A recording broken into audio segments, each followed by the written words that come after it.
to you tonight from this city of stars. Dodger Stadium is the scene for a great matchup on Apple TV. Friday Night Baseball presented by Goodyear. The Los Angeles Dodgers and the Philadelphia Phillies in a playoff rematch from a year ago. Inside the National League, we take a look at the West, and the Dodgers on top of 4.5 game cushion over both the Diamondbacks and the Padres. The Dodgers right where they belong in first place. The Phillies are having to overcome a rough start, 9-19 to begin the year. They're over 500 now, still a ways to go to catch Atlanta. The Braves are 20 games above 500 already this year.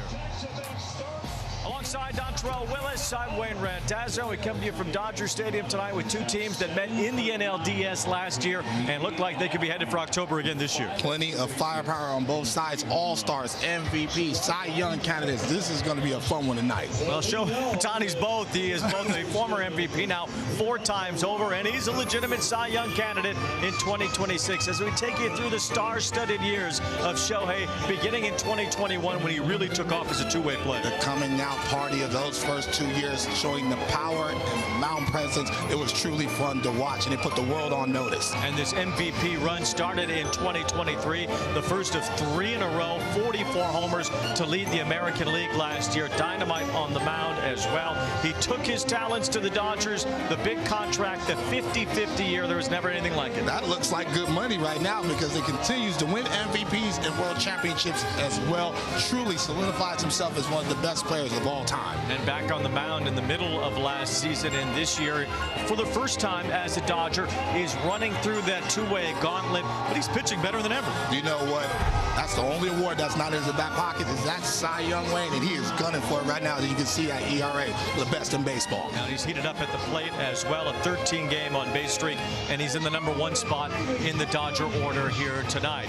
Well, the Phillies had to shake off a 9-19 beginning, kind of reminiscent of 4 years ago. They ended up in the World Series after Rob Thompson took over for Joe Girardi. Now they're hoping Don Mattingly will lead them in the same path that Rob did 4 years ago. Well, I love what Donnie Baseball said. He said he knew this group is experienced, and there was this matter of time but they're going to play better. You look at that ERA, that's almost 3 runs lower. To solidify that with Zach Wheeler in that rotation was Schwarber in that lineup. He hits lefties, he hits righties. I'm putting it out there right now on wax. He's going to hit 500 home runs. The way he covers the baseball, that short, easy swing, there's not a ballpark in the world that can hold him. He's been on fire. 9 home runs his last 15 ball games. Man, he is fun to watch. He leads the National League in homers this year, over 200 now in just a 4-year stretch going back to 2022. Only Aaron Judge has more. His home runs per at bat, just an absolutely ridiculous stat when you look at Schwarber with these great all-time home run hitters. And that home ballpark is made for that short swing, line-to-line light tower power. So the Dodgers and Phillies here tonight at Dodger Stadium. And don't forget, there's another 2-time MVP in the house. Bryce Harper's here, and he'll be standing by with Heidi Watney in just a moment.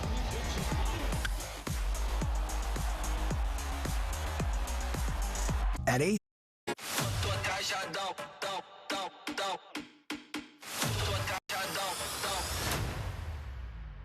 How about just end the night? Max Muncy with a hat trick. And it's 6 scoreless for Zach Wheeler on the hill tonight. First pitch of the game. The pitcher hits it out. He did it again. My goodness. A rocket from Kyle Schwarber. Oh, a 3-home run day for Andy Pages. Welcome back to Friday Night Baseball on Apple TV, presented by Goodyear. Phillies taking on the Dodgers for the first time since LA eliminated them from the NLDS last season. And the Phillies did not get off to a good start this season. In fact, they were tied for the worst record in all of baseball on April 28th. And that day, they fired their manager, Rob Thompson, naming Don Mattingly the interim manager. But since that day, the Phillies have taken off. They own the second best record in the entire sport at 20-8. And I had a chance to talk to Bryce Harper. I asked him about that rough start to the season, which led to a manager he liked getting fired. Yeah, I mean, I think just it's a sense of urgency. You know, once that happens, your manager gets fired, and like you said, I had so much respect for Topper and what he's done for this organization and what he did as a manager, a first-time manager, right? I mean, coming in the middle of the season, we go to the World Series and everything else. But once that kind of happens, your team has a sense of urgency to win games, and either you show up to win and play hard and do your things, or your season goes down the drain. And we've been able to kind of reinforce that and have played great baseball since. We knew as a team we were going to get to that point. And even Topper said it on his exit meeting or his exit interview, is his team's going to get hot and they're going to play the way they need to and play the way they're supposed to. And we've been able to do that for the last pretty much month and a half. I mean, I think Don he's been in the game for a long time. I think he's been through enough organizations and enough players, right? He's been around a lot of guys. He's played in a huge market in New York. He understands what it's like to play in Philly. He understands fans bearing down on you a little bit and the sense of urgency in that. So he just kind of lets us play. He lets us go out there and do our thing. But when he has something to talk about, he talks to us, and he's super professional. And it's been a lot of fun to learn from him at first base and be able to kind of pick his brain as well. So he's just been a lot of fun to play for at this point, and we're looking forward to the rest of the season. And Mattingly said he always thought the team was going to turn it around. They have too much talent not to. He said the key has been the rotation. The Phillies' 1.78 rotation ERA since May 10th is the lowest in baseball in that span. A big part of that is the guy taking the mound here tonight in Zach Wheeler. It's Wheeler and the Phillies against the Dodgers on the other side of this quick break. Okay, it's just a Red October returns to Philadelphia for the 4th consecutive year. It's the 2025 National League Division Series. Shohei Ohtani, not only the DH, he's the starting pitcher today. We've never seen this in Major League Baseball. 2-0 Phillies on the triple by J.T. Realmuto. Kike Hernandez plates a pair. Teo time in game 1. And all of a sudden, Citizens Bank Park resembles a library. Jesus Luzardo is locked in early. Blake Snell, 9 strikeouts. Ohtani's first hit of the division series adds another for L.A. Castellanos delivers a huge hit and brings life to Citizens Bank Park. Freddie Freeman with the scoop, and the ball game is over. Kyle Schwarber with a tape measure shot. Realmuto hammers the pitch from Clayton Kershaw. It's gone! It clears! 2-homer night here in game 3. Tyler Glasnow with 8 strikeouts and a strikeout. Sanchez to his signature pitch, the changeup. A go-ahead double for Nick Castellanos. Upstairs, ball 4, tie game. Bases loaded. Kirkring trying to send this one to the 12th. Mahez breaks his bat. Kirkring gotta find it. Throws to the plate. Oh my goodness! He throws it away, and the Dodgers have won. Welcome back to Dodger Stadium here with Mookie Betts. Dave Roberts moved you down to the cleanup spot in the order on Tuesday. You responded with 2 home runs. How does a move like that affect you, both at the plate and mentally? I don't know. I don't know if it really does. I think it was kind of ironic. But I'm here. I'm just trying to do what I can wherever I can in the lineup and help the boys win.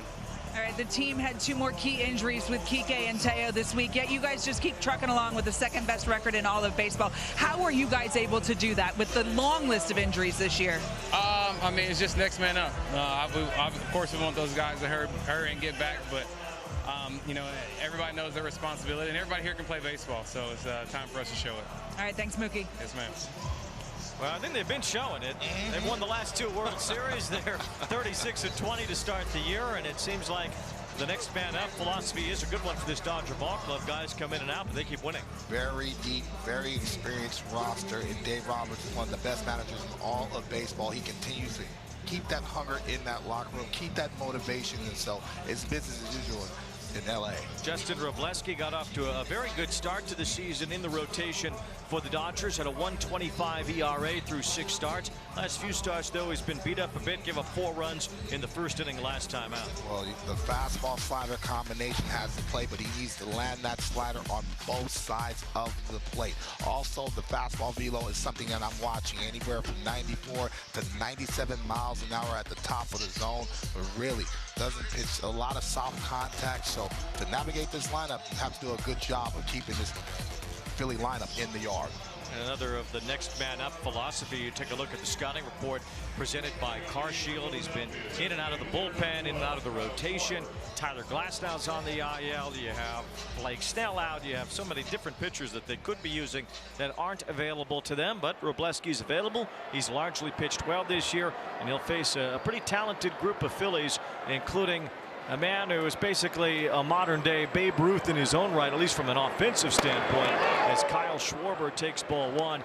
You have the other version of Babe Ruth, the two-way player version on the other side. He'll lead off the bottom of the first in Shohei. Plenty of firepower on both sides. Got to get ahead and stay ahead. There's a strike to Schwarber. His 21 home runs lead the National League. He had 56 last year. He's only gotten better as a Philly. 1 ball, 1 strike as Schwarber cuts through the fastball upstairs. Already seen an adjustment for Justin. He's going to tie him in, and that's what you have to do with these power hitters. You can't allow them to get their arms extended. So you're already seeing the game plan from Wroblewski, being able to tie that fastball and not let him get to that bat to ball. You count 1 ball, 2 strikes as a result on Schwarber. That's in there for strike 3. So Wroblewski sits down, the big power bat to start things off for the Phillies.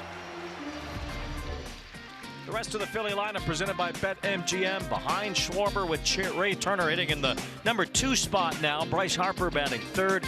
And some other guys that need to get going for the Phillies in the middle of the order. Bohm, Stott, Real Muto, although you could make the case for Turner as well. It's been a slow start for him. Not used to seeing his batting average at 226 as he looks at a strike. Well, that's homered in back-to-back games. Only 5 home runs the first 53 ball games, so he's starting to look like he's more comfortable at the plate. A 2-time batting champion whiffs on that, and it's 0-2. Don Mattingly said it's not that much of a change. Schwarber was hitting second, Turner was first. It was just to give Turner a different look, different perspective, hitting in the 2-hole as he takes just a little bit low from Wroblewski. 1 ball and 2 strikes. So for Trey Turner batting second, some results here lately. It's kind of like the results of the managerial change. How much does it really matter? 1 ball and 2 strikes to count on Turner. If you ask Don Mattingly, he says it doesn't really matter that much. They got Zach Wheeler back. They started pitching well. It's not rocket science at the end of the day. Well, Donnie Baseball is humble, and he's one of the best and most biggest legends in the game. But he understands this group has a lot of experience, a lot like the Dodgers. Excellent fastball. So you already see Wroblewski. That velocity is at the top, being able to throw that fastball at 97 miles an hour. There's a called 3rd strike. We'll check ABS challenge powered by T-Mobile, and it will remain strike 3 as Turner, like Schwarber, goes down looking. Excellent pitch at the bottom of the zone. You'd be able to have that, to be able to get ground balls. Not a lot of swing and miss, but that's the scouting report. But they're swinging and missing already early. Seems like Wroblewski is fired up for this matchup so far. Well, Wroblewski had a game earlier this month in which he worked 6 innings against the Cardinals, gave up no runs and had no strikeouts. He's already had 2 to start this game against the first 2 Philly hitters. Now Harper, as he takes ball 1. The last Dodger pitcher to do that, he had to go back to 1991, and the veteran Mike Morgan for a 6-inning scoreless start with no strikeouts by a Dodger like Wroblewski did early in May. 1 ball, 1 strike on Harper. It's a low strikeout rate. It's a very low whiff rate, but so far 2 batters, 2 strikeouts, and he gets a whiff on Harper to make it 1-2. Sharp velocity with that slider, anywhere from 88 to 90 miles an hour, and so throwing that slider that hard, difficult for the hitter to pick up the spin and the depth change.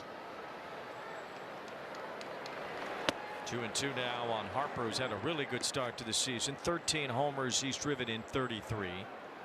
The 2-time MVP in the National League, Bryce Harper. Swing and a miss. Well, who says Justin Wroblewski can't strike anybody out? He has never struck out the side in the first inning until now.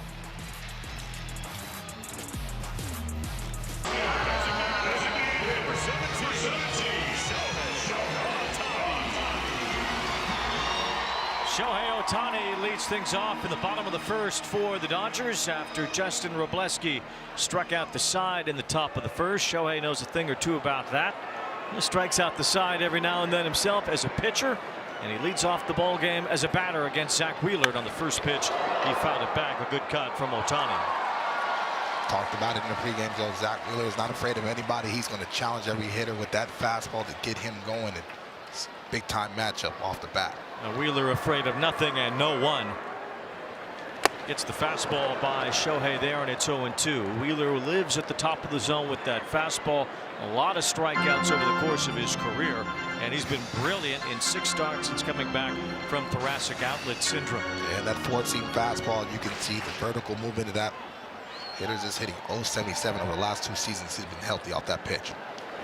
Shohei fouls one away. The Phillies have won all 6 of Wheeler's starts so far this year.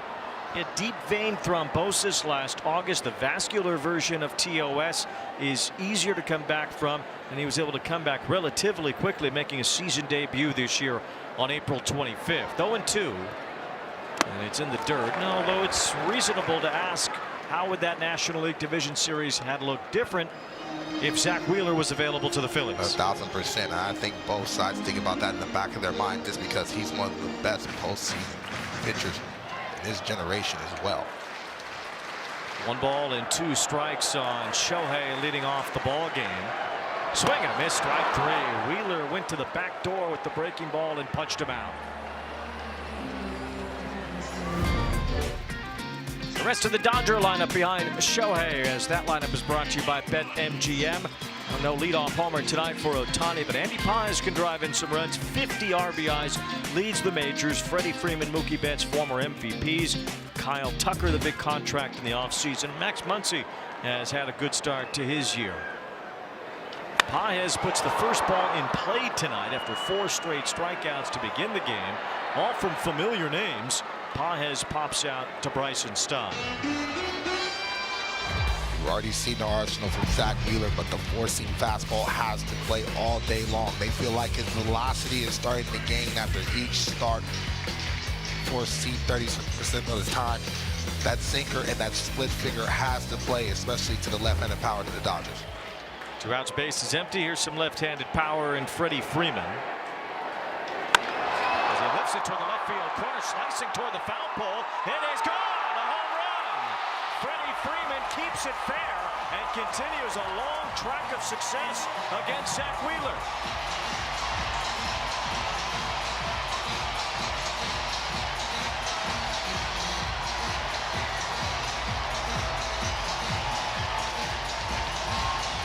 A short, easy swing, Wayne, letting the baseball travel deep and letting Wheeler supply the power.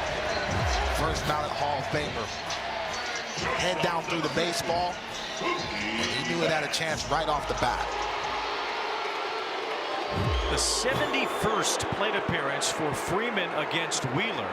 It's the pitcher that he has faced the most, and he's hit 400 against him.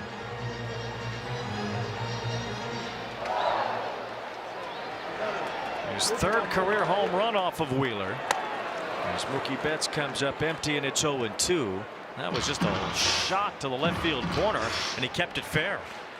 Very difficult to do, especially with that fastball running to the arm side, and so you really have to get on top of that to muscle it that way. Wheeler couldn't get Betts to chase there, although more batters chase against Wheeler than any other pitcher in the major leagues.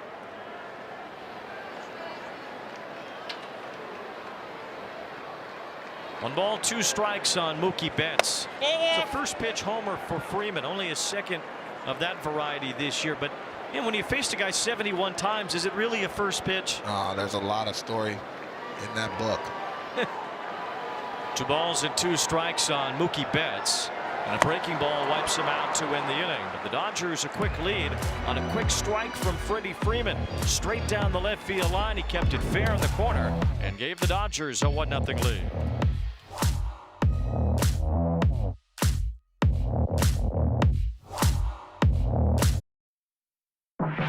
Friday Night Baseball on Apple TV is presented by Goodyear. From Dodger Stadium tonight in Los Angeles, where the Dodgers have an early 1-0 lead. Freddie Freeman homering off Zach Wheeler. Now Alec Bohm takes ball 1 from Justin Wrobleski, who struck out the side in the top of the 1st, and it was no small task. Going through Schwarber, Turner, and Harper. Now Bohm with a fly ball to right field, handled by Tucker.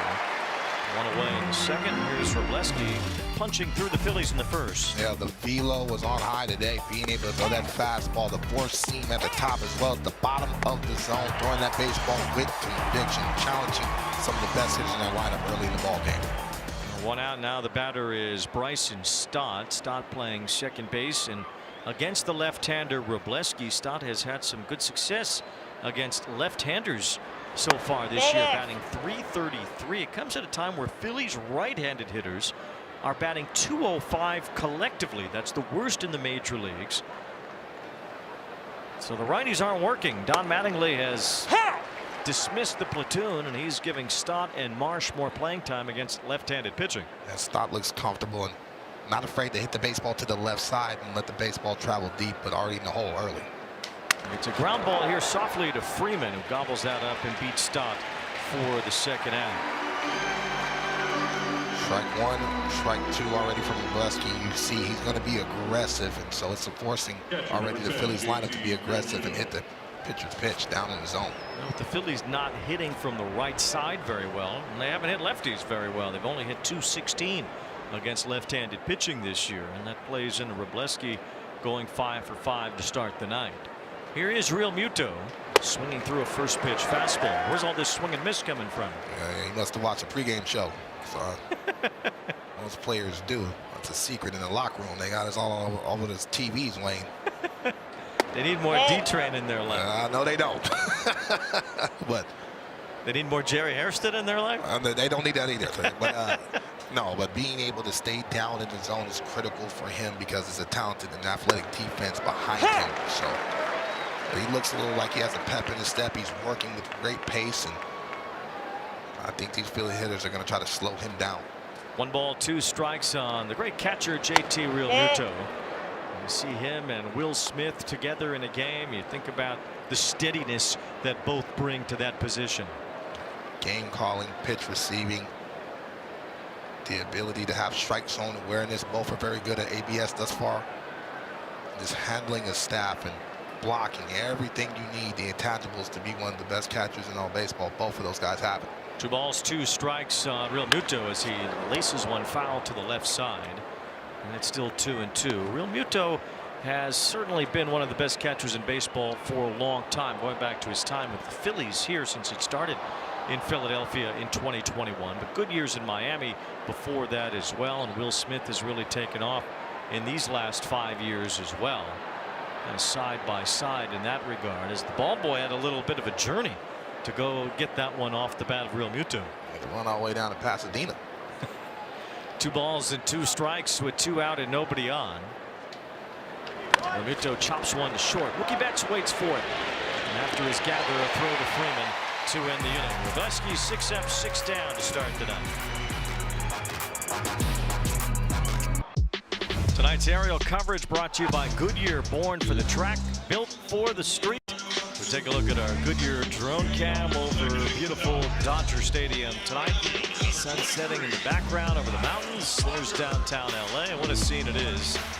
And now for D-Train's weather report presented by Ricola. It is the easiest weather report in the world. Ricola. It is beautiful out, Weezy. That's it. What else can you say? Here's Kyle Tucker.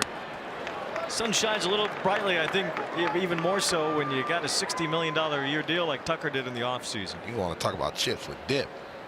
You don't got to worry about guac is extra. It's a lot of money. Not too much for Tucker to worry about these days in that regard. Well, he's hit just .245, 4 home runs to begin his time as a Dodger. Facing Zach Wheeler to begin the bottom of the second as Tucker drives one toward the left field line. Marsh is chasing it near foul ground and makes the catch right before the sidewall to retire Tucker. 1 out.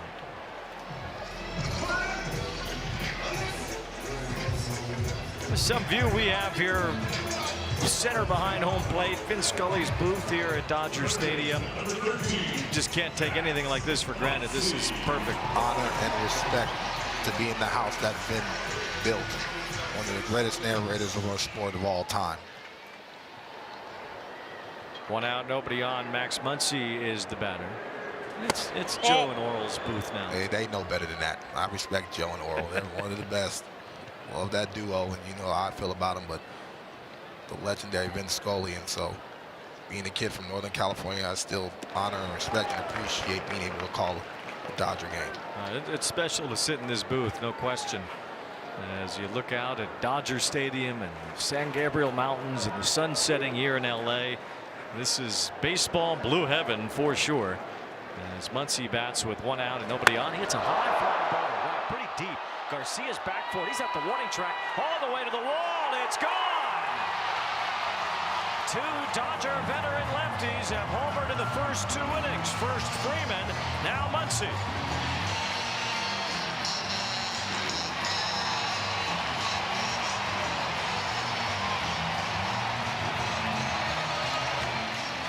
That's now 11, Wayne, of his 13 home runs being solo shots, but giving a little love to his ex-teammate, Clayton Kershaw, the first ballot Hall of Fame. Because of all the solo shots, that's 13 home runs for Muncy overall, and just 20 runs batted in. Well, it's a 2-0 lead for the Dodgers, and it's Wheeler giving up the long ball. Now, last year, Wheeler gave up the most home runs per 9 innings that he had during his entire time with the Phillies. It was a little bit more of an issue for him, allowing the long ball last year. But so far this year, he had only given up 1 home run, and that was early in his season when he allowed one to Tyler Soderstrom of the A's. So just 1 homer in 37 innings entering tonight. But he's given up a home run in each inning so far in this game. It's 1-2 now on Will Smith, certainly capable of the long ball himself. Last year, Smith hitting the first extra inning home run in World Series Game 7 history. He's down on strikes. Wheeler with the fastball for his 3rd punch-out. Excellent fastball, telling Max Muncy is strong enough to get on top of this Wheeler fastball, and didn't get all of it, but he is a strong individual. I said, Muncy, you feeling good this year. I don't want you back in play. He said, you know what, D-Train, and I still salute by the GOAT, Clayton Kershaw. All cleaned up for TV. He's got a TV career now, just like you. Having a little cerveza. He must be off. he's got famous friends. I just have you. Well, he's got Brad Paisley there sitting next to him. I'd rather be next to you, though, Wheezy. I appreciate that. Country music star. 2 balls and no strikes on Alex Call, getting started in left field, while Teoscar Hernandez is out. Grade 1 hamstring. They don't expect it to be too long, but it will be at least a couple of weeks for Teoscar Hernandez. And they also lost Kike Hernandez, who looked good at the plate for a couple games, unfortunately. But those guys will, fortunately for the Dodger Blue, be able to get back in the lineup and get enough time to rebuild. Dave Roberts always talks about this, the next man up. We're a very deep roster and really organization. They showed it year after year. I just find that there's such great accountability in this organization, and it keeps guys on their toes. One thing about Dave Roberts, he's going to challenge everybody in that locker room, and that's how you build a dynasty. And he has an expectation for everybody in that locker room, and they also hold each other to a high regard. And so, love talking baseball with him. One of the best managers and really people in baseball. This is a battle of really, players, managers. You talk to Don Mattingly. He says, I'm a players guy. You know what I mean? I believe in my staff just as much as Dave Roberts does, and so that's why you see the respect from both sides. 2 out for the 3rd off the bat of Call. It's Alec Bohm handling that to end the inning. Zach Wheeler's allowed a homer in each of the first 2 innings. Freddie Freeman in the first, Max Muncy here in the second, and it's 2-0 LA.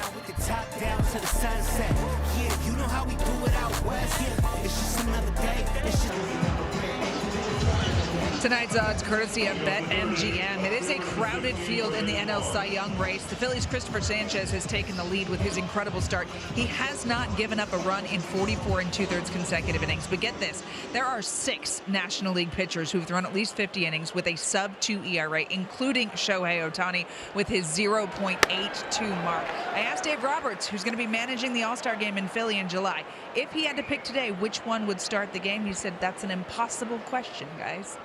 Well, the All-Star game is in Philadelphia, and Dave Roberts might need to consider that with Christopher Sanchez. I want to get out of there live. I love the city of brotherly love, but let's add some respect, and I think that's what Dave Roberts was alluding to. I love my man Shohei Ohtani, but I don't know about that. That's a lot of Philly cheesesteaks being thrown on the field.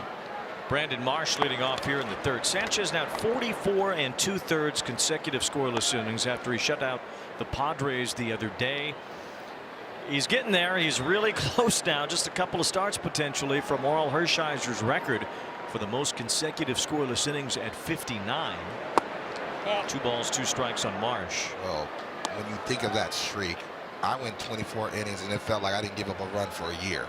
44 is remarkable. And then it gives Lord to really the Bulldog, Laura Hershiser, being able to do that for that long, truly impressive. Well, he joined Hershiser as the only pitchers to throw at least 39 innings while allowing 0 runs in a calendar month. Hershiser, of course, in September of '88 with that streak. As Marsh goes down and strikes, Robleski has fanned 4 of the first 7, 1 out here in the third. This was the other day at Petco Park in San Diego, 7 innings, and the big 0 there in the run column. And I love that Don Mattingly said he was a little shaky in the beginning. I said, well, that's shaky, man, shake and bake, because once he's able to settle in, having that changeup and that slider combination in 97 and 98 in the back pocket doesn't hurt as well.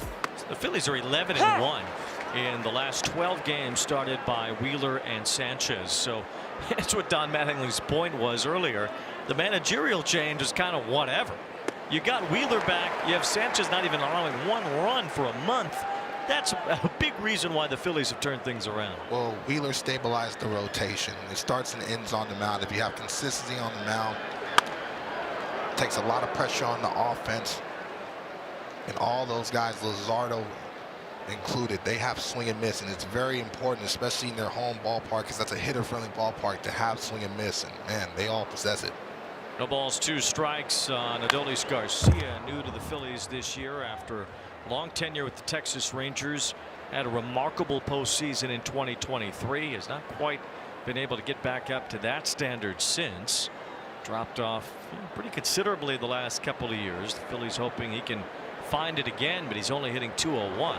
Ball time. He takes ball 1.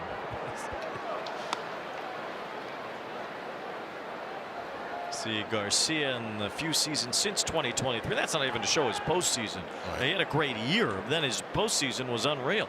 2-time All-Star, but has struggled the last 16 games. Is 3 for 47.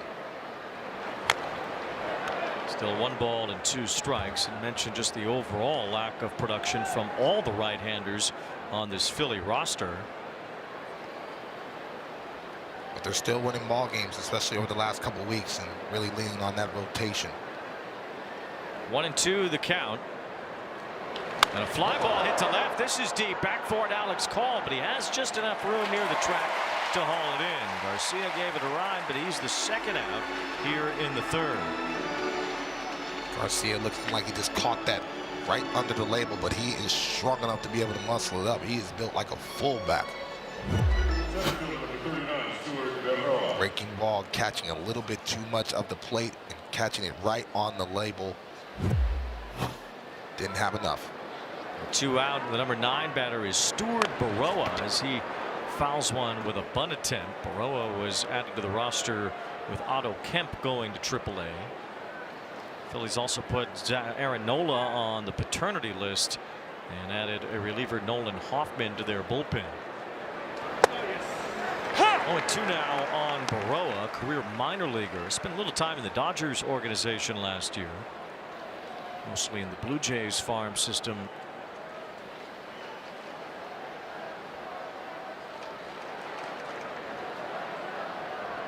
No balls, 2 strikes, the count on Baroa. Slaps one toward right, coming in Kyle Tucker into a slide to make the catch. And that's the inning. 9 out, 9 down. Justin Robleski off to a great start as the sun sets in beautiful Los Angeles. MLB app has you covered all season long. Get personalized highlights and push notifications just for you.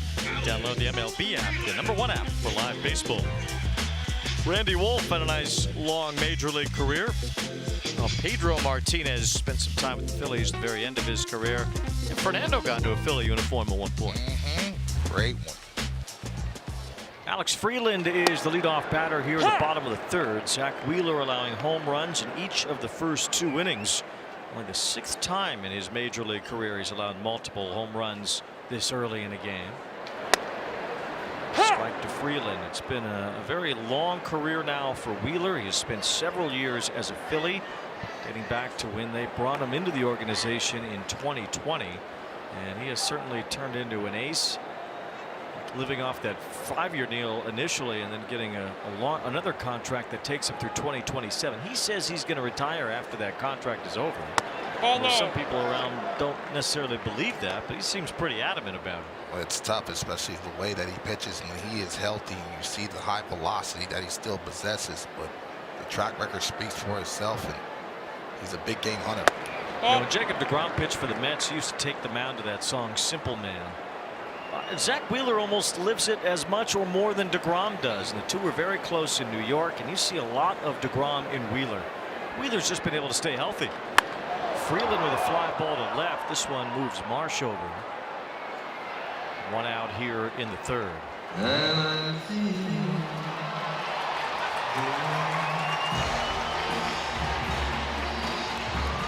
Shohei always understands how to get your attention with his walk-up song. Michael Bublé starts to bellow out here at Dodger Stadium, and you know it's time for the big man.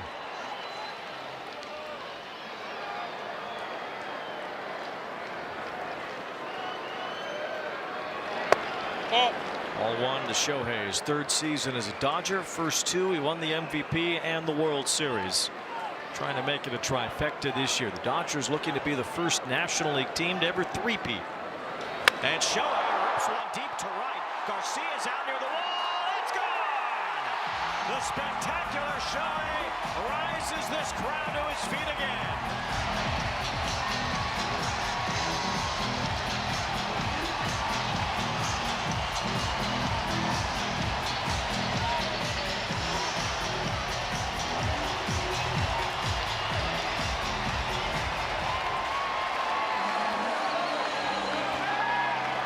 Now 15 RBIs in a 14-game on-base streak.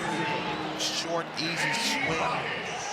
Even on a good pitch down in the zone, being able to muscle it out of the ballpark. 3 homers now off Wheeler, all from left-handers. Freeman, Muncy, and Ohtani. You think Kershaw was texting people, hey, I just saw Shohei hit a home run? They are fired up to see the legend in attendance tonight. This is a big-time matchup, has a postseason feel to it. Shohei's now been on base in 14 straight games. He's homered in back-to-back games. Hit a leadoff home run while pitching the other night in a game where he threw 6 no-hit innings. This Pages bouncing out, 2 down. This is that split finger. Trying to get Shohei to roll over to the right side, and Shohei just elongates that swing just enough to be able to muscle it out.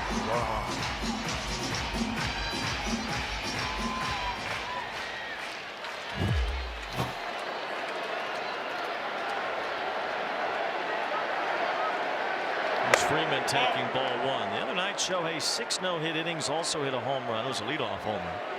The only other Dodger, the last Dodger to do that, I should say, is Don Drysdale in 1959 against the Phillies.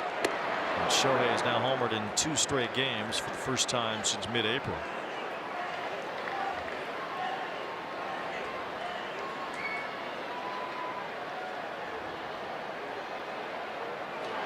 All time. 2 balls and a strike. This is a tough team to come back against. The Dodgers have won 19 in a row when leading by multiple runs.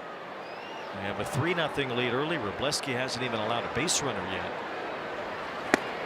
2 balls, 2 strikes on Freeman with the first Dodger homer in the first inning. Well, everybody knows in the ballpark that Zach Wheeler is going to be able to continue to use that fastball, but I feel like that split finger and really that slider started to use it early in the count to try to slow these Dodger hitters.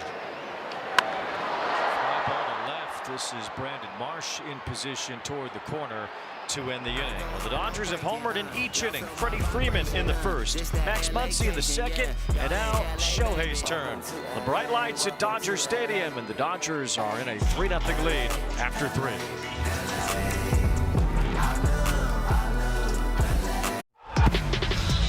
Welcome back to Friday Night Baseball on Apple TV, presented by Goodyear with Dontrell Willis and Heidi Watney. I'm Wayne Randazzo at Dodger Stadium, where 3 solo home runs off Zach Wheeler have paced the home team so far, while the Phillies have yet to get a base runner against Justin Wrobleski. And on the first pitch, Kyle Schwarber makes the 10th consecutive out for Wrobleski to start this game. Right now we'll have our Sage manager interview as Heidi Watney caught up with Dave Roberts between innings. Number 7, Trey Turner. Time for a Sage manager interview here with Dave Roberts. Justin Wrobleski, not really known for his swing and miss stuff, but he struck out the side in the first. What's working for him tonight? You know what, tonight I think the thing that I see most at the velocity is 2 miles an hour. Obviously he's an aggressive guy, likes to attack, and it's nice when he's throwing 97. Zach Wheeler had given up just 1 home run all season. You guys got 3 off of him already in this game. What's the approach with him with the lefties? You know what's funny is that Freddie said, I've seen this guy so many times. He does a lot of things to me. I don't want to get into account, so I'm going to go out there, be aggressive. Got on the first pitch fastball. Max got into a good count, hit a homer, and then Shohei, like Shohei does, top spin line drive and still goes out of the ballpark. So Zach's such a great pitcher, and you know you're not going to build innings, and he's not going to walk guys. So we're just fortunate tonight we hit a few out of the ballpark already. All right, thanks, Dave. All right, thanks, Heidi. Well, with Justin Wrobleski cruising, facing 10 straight hitters and retiring them all to start the game, a letdown behind him defensively allows the Phillies to get their first base runner. Trey Turner's at second base with Bryce Harper at the plate. For whatever reason, Andy Pages kind of gave way to Tucker here instead of taking over on the play, and it fell between them, hitting the glove of Tucker. Yeah, well, Andy Pages has been excellent, especially with his jumps and his range, and they just got in between Onside. the miscommunication and causing Kyle Tucker to kind of reach at the last moment. I think Kyle Tucker was kind of deferring that Pages. Obviously, center field has priority. Tucker has been given an error, so Turner's at second base. Phillies don't have a hit yet. Well, that was a fly ball that certainly should have been caught by one of those 2 Dodger outfielders, and you expect Andy Pages to kind of catch everything out there. I mean, it was Pages who basically slammed Kike Hernandez down to save the World Series last year. See if the Phillies lineup can take advantage of the miscue. Harper went around. 2 balls and 2 strikes. Harper struck out his first time. What do you think has caused the velocity uptick for Wrobleski here tonight? He's just fired up for the matchup, the environment, and he has this in his back pocket. You've seen him throw 96, 97 in the playoffs. Swing and a miss. Harper's down on strikes with 95 from the lefty Wrobleski. 2 outs and 5 strikeouts now for Wrobleski. He's gotten Harper twice. You can tell by these Phillies swings that this fastball, even though it's 95 to 97, it seems like it's playing up a tick, especially in the strike zone. Had a little cutting action at the end. Only 3 times so far this year Wrobleski has had 5 strikeouts or more in a game. His season high is 7. He's already fanned 5 tonight. He gets ahead of Bohm 0-1. Wrobleski, drafted by the Dodgers in 2021 out of Oklahoma State while he was recovering from Tommy John surgery. It was probably the most routine injury that he had while in college. He had a couple of, he got hit by a car while he was riding his scooter when he was at Clemson. He got hit by a batting practice line drive in the jaw while he was in junior college, and then he had the Tommy John while he was at Oklahoma State. I think that helps with his edge too, overcoming adversity and still getting to the big league. So not taking one pitch for granted, one situation for granted. So it doesn't matter if he's coming out of the bullpen or he's starting, he's going to be very aggressive. 1 ball, 2 strikes on Bohm. Wrobleski's had all 5 of his fastball, or strikeouts rather, on the fastball tonight. He's working ahead of Alec Bohm here as well. And trying to go back to the heater, but a foul from Bohm. Excellent pitch, being able to tie Bohm in, burying that fastball right above the hat.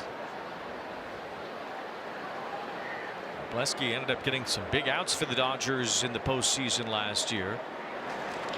As Bohm, it's a chopper to third. It's Max Muncy well wide of the back, fielding and throwing out Bohm. So a drop fly ball in right by Kyle Tucker gives the Phillies their first base runner, but that's it.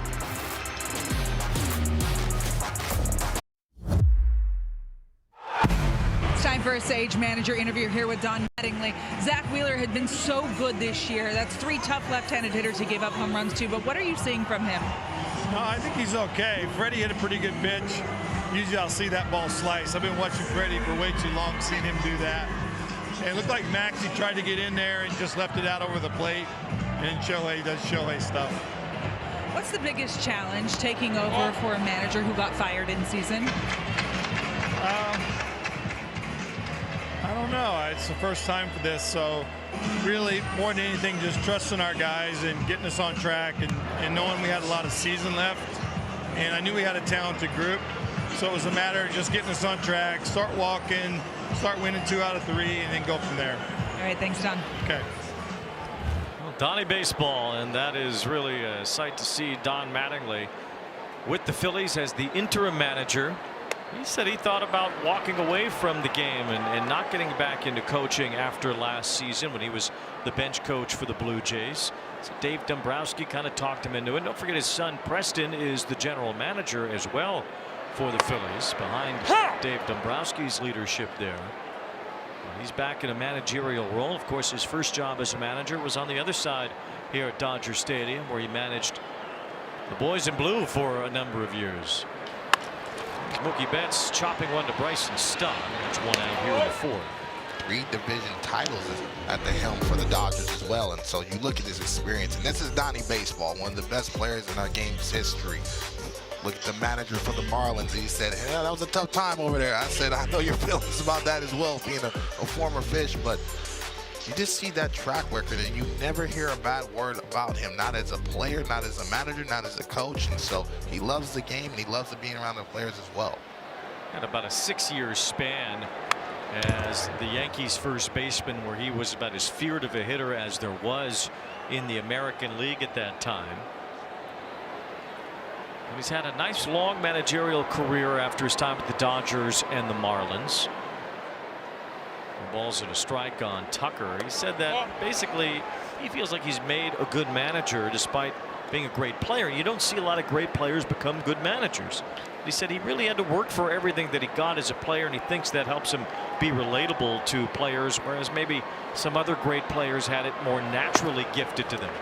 Well, that's the common denominator between Donnie Baseball and Dave Roberts. You know what I mean? They had to really grind to be established in the big leagues, and so I think they can relate not only to the superstars but to the journeymen as well. And so you unite a locker room being able to talk about experiences. And both of those guys, they love baseball, but they also love hearing about your families and things that you're going through to, really tap into. Hey, man, I care about you as a person. You know, there's numbers. This is a numbers game, but once you realize your manager and your coach cares about you, you run through a wall for you. Counts 2-2 on Tucker. And a wave and a miss on a ball in the dirt for strike 3. 4th strikeout for Wheeler. Has allowed 3 solo homers, or Adobe standout scores from Freeman, Muncy, and Shohei. Yeah, that was a good pitch by Wheeler. That is a better swing by Freddie Freeman. This is the one that Max Muncy made a living off of, being able to get on top of the strike zone and being able to muscle it. And like Don Mattingly said, Shohei doing Shohei things. For 98% of the major leaguers, that's a double off the wall, but he's a different human. Ball in. Ball 1 to Max Muncy. The Dodgers disposed of both the Reds and the Brewers pretty quickly on the road to the World Series last year. It was a little bit tougher against the Phillies, although the Dodgers did win the first 2 games in Philadelphia. But the Phillies were the winner in Game 3 here and almost pulled out Game 4. That game went into extra innings. The error by Kerkering ended it. And again, as we mentioned earlier, there was no Zach Wheeler for the Phillies as he was pulled out of the season in August. But that 2025 World Championship flag is blowing out there in center field. It's an enormous flag, and it kind of looms over a Phillies team that really wants to win one of those before this group can't do it anymore. 3-0 is the count on Muncy. There's a high pop-up. Harper sizing it up to see if he has a play near the Philly dugout. It's not a play. Phillies made the World Series in 22. They were the favorite in the National League Championship Series in 23, going home, needing to just put away the Diamondbacks, which they could not. They were knocked out early by the Mets 2 years ago and the Dodgers last year. They've gotten close, but they want to finish this off here at some point. And with a group that's getting older, you feel like time might be running out sooner than later. Strike 2 to Muncy. We look at the Bryce Harpers, the JT Realmutos, this core group that's been there, that's very experienced. You can't but help feel like, time is running out and that window is closing. Once he reaches out and taps one to Harper, that will end the inning. Now the championship flag sits over Dodger Stadium. Back-to-back world champs, and they have a 3-0 lead on the Phillies tonight.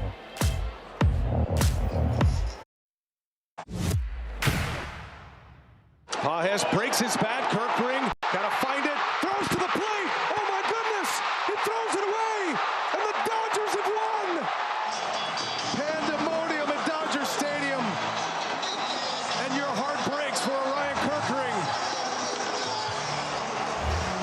Probably a more empathetic world than it was 40 years ago when that ball rolled through Bill Buckner's legs in the World Series. Kerkering with an error that certainly goes down in history, a walk-off error to end a playoff series. But yeah, everybody kind of wrapped their arms around Kerkering after that one, and they know he's going to be a big part of their team moving forward and their bullpen again this year. I love Kerkering's stuff, and I love the class and the way he handled that, and really his teammates surrounding him. They said we had so many different other chances to really take hold of that ball game and really that serious, but I've been there in that play. All of a sudden you fumble the baseball a little bit, your heart rate spikes up, and then you just don't realize where you are on the diamond. Start the buses. But that was a great battle between two Titans, and you felt like, hey, these are the two teams, rightfully so, that you felt like that was going to meet, and the series didn't disappoint. It was a crazy ending that sent the Dodgers back to the NLCS, where they swept Milwaukee and then played an even wilder World Series. Stott broke his bat on the last one. Took him a minute to get a new one. Where's the bat boy there? Yeah, sometimes, you know, everybody gets caught up in this big-time matchup. Some guys go toe-to-toe. They realize, oh, we got a job to do. Lights got too bright for the bat boy? Sometimes. Well, the home bat boy was ready, but where's the visiting bat boy? He's nowhere to be found. Bryson Stott grounded out his first time, and he swings and misses here for strike 3. 6 strikeouts now for Robleski, just one shy of a season high. Send it to our studio now. Here's Lauren Gardner. Wayne D-backs them's in Seattle, bottom 3. J-Rod with a 2-out, 2-run shot to put his club up 3-0, now 3-1. Mariners lead in the bottom of the 4th. Take a look at this. Does he raise the roof? Are we still doing that? We're doing it more than ever now. I'm still doing it. You got to bring that one back, baby. But you called it, Wayne. You said every time May comes around, all of a sudden, J-Rod starts to get his foot down and feels more comfortable at the plate. And with Kyle Riley on the IL, man, he's going to have to play well. And the Mariners trying to win their 4th in a row, which would get them back to 500. In the AL West, that's first place. The A's are getting crushed by the Yankees tonight, 7-1. They've fallen back. They're in danger of a 4th straight loss. As Real Muto is down on strikes, and Justin Robleski is just mowing down the Phillies with his fastball tonight. He has struck out 7, which ties his season high, and all 7 have been with the fastball. The life of the fastball. Yeah, he has command of it on the glove side, but that was a fastball on the arm side, and so being able to throw the baseball with conviction east and west, key so far, and that's what he's doing. The other time this season that Robleski had 7 strikeouts in a game was May 10th against the Braves. That was that game when he went 8 2/3 innings but gave up 7 runs in that game. As Brandon Marsh looks at a strike. Robleski's only allowed 1 man to reach, although it wasn't his fault. Kyle Tucker charged with an error on a ball that was in right center field. As Marsh swings through that, and it's 1-2.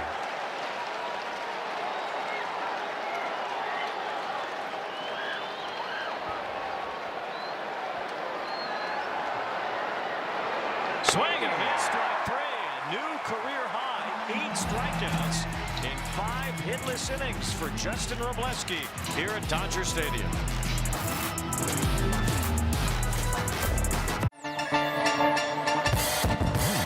It's just another day. It's just another day. It's just another day in sunny California.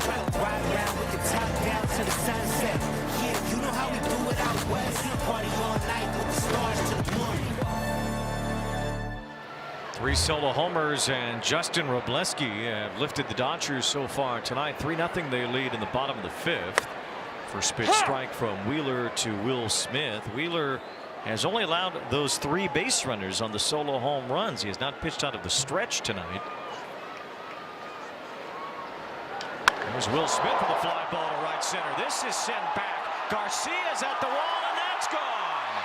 4th 10th solo homer for the Dodgers. And this time it's Will Smith.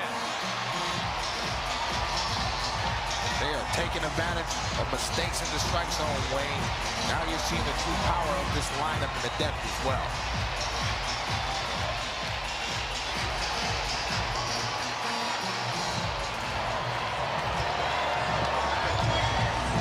Keep this up, Wayne. They're going to run out of sunflower seeds over there. Wow. The Dodgers have now hit 80 home runs as a team. That's the most in the National League. Only the Yankees have hit more across baseball. And a 4 solo homer effort tonight against Zach Wheeler. And Wheeler only allowed 1 home run this season entering today. And that was back on May 6th. He only allowed 1 run total in his last 3 starts.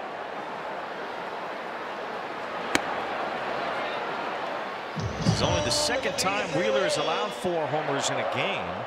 The other was in June of 2024 at Camden Yards in Baltimore.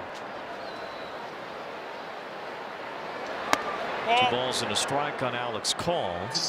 All solo shots, the only base runners against Wheeler.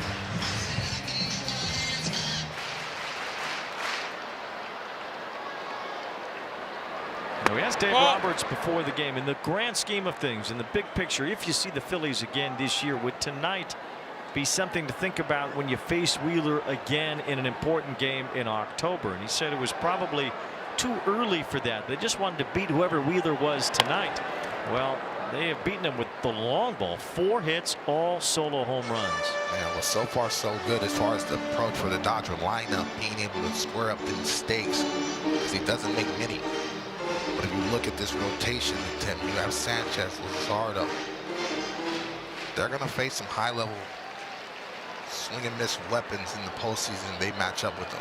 It's a full count on Alex Call. And it's popped foul and out of play. All the home runs have been early in the at-bats tonight. Freeman's was on the first pitch. All 4 have been within the first 3 pitches of an at-bat. What are the Dodgers trying to get to early in these at-bats? Well, you know Zach Wheeler throws strikes, so you don't want to allow him to get comfortable not only with the fastball command, but now starting to land that split finger and that breaking ball. That's too much for the hitter to cover, and you're going to be 0-1. Excuse me, 1-2. Or 0-1 in the count. And so going up there with that mental approach, you see something, especially belt high elevated, you have to be able to square it up and put it in play. And so far, the Dodger lineup has done a good job of that. Wheeler has had his troubles here at Dodger Stadium. 10 home runs allowed in 5 starts. Alex Call takes ball 4. Real Muto did not challenge it, so Call does get the walk. See, that's a fastball middle. They want that ball tailing in to try to tie up Will Smith. And again, once he gets his arms extended, how many times have you seen Will Smith be able to show power to right center? Wheeler's now given up 12 homers in his career against the Dodgers. That's the most home runs he's allowed outside the National League East, where he has pitched his entire career between the Mets and the Phillies. Alex Freeland looking at strike 1. Real Muto had a chance to challenge that 3-2 pitch to Alex Call, but he let it be as ball 4. All time. Real Muto has a high success rate when he does challenge, but he doesn't challenge very often. He's challenged less than the Phillies backup catcher Rafael Marchand. Real Muto is 14 for 18 in ABS challenges behind the plate so far this year.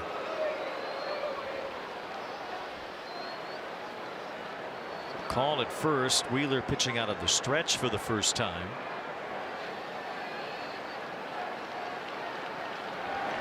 All time. 2 balls and a strike on Alex Freeland, who flew out to left field his first time.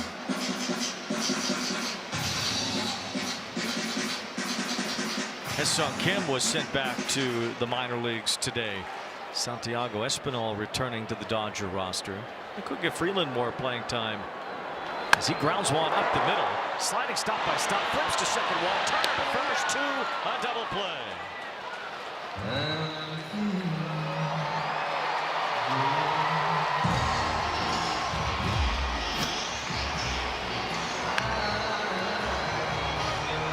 Nice play by Staub up the middle. Being able to get to that backhand, but pop up very quickly. You know, Trey Turner has howitzer for our arm. Being able to make that double play huge, especially Shohei up in the plate. Empties the bases. Here is Ohtani. Although an ultimate scoring threat, Shohei out in front of that. No balls and 1 strike. Batting glove came apart there. Maybe the padding on his arm. Shohei tonight with his 163rd home run dating back to the start of the 2023 season. Breaks a tie with Schwarber for the second most in the majors during that time, only 2 behind Aaron Judge. 10 home runs now this season for Shohei.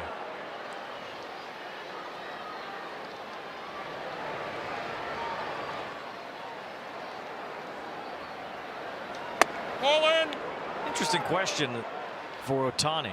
If he keeps pitching as well as he has, and I don't mean a sub-1 ERA, but just being one of the best pitchers in baseball as he's been so far, how much does he have to hit to secure the MVP? Because no other pitchers are going to be even hitting 10 home runs the way Shohei has already. He still has 4 months left to go here. Already has a couple leadoff home runs on the days that he has started, but you know he's still going to be able to put his numbers anywhere from 280 with 35 home runs, and so if he continues to trend this well pitching-wise, man.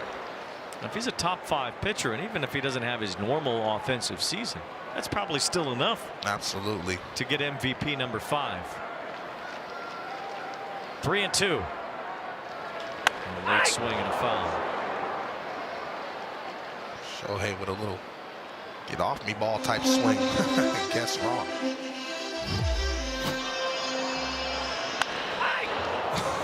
And letting everybody know in his dugout, heads up. 3 balls, 2 strikes again. This time a little earlier, but a foul off to the left once more. Over the last couple of weeks, you can tell that Shohei is letting that baseball travel deep. Early on in the season, that split finger that he hit out, he would have rolled that on the ground trying to be too pull happy, but now he seems more comfortable and his sights are going to left center. Lines this one to center field and has a base hit. Well, you said it, and he did it. 2-out single. Fun to watch. Wheeler did an excellent job slowing him down with the breaking ball. But now in the same position, different pitch, but his eyes are looking down at that, being able to cover that split finger. Like Dave Roberts said, nobody's as good as top spinning that baseball, but again, showing the ability to be able to elongate that swing and stay in the center of the field. Very important for him. He's 10 home runs away from 300 now as a major leaguer. See, Wayne, we saw him just a couple weeks ago, and it felt like he was spinning out and really trying to pull the ball. His eyes were going to the right field foul pole, but now he's staying right back up the box. Espan is flipping one to shallow right. It's Stott chasing it and making the running catch to end the inning. Leadoff home run from Will Smith. The Dodgers teeing off on Zach Wheeler tonight. 4 solo homers and a 4-0 lead. The West Coast. This the West Side, LA, Hollywood, San Pedro, and Van Nuys, Pasadena. Tonight's aerial coverage here at Dodger Stadium brought to you by Goodyear.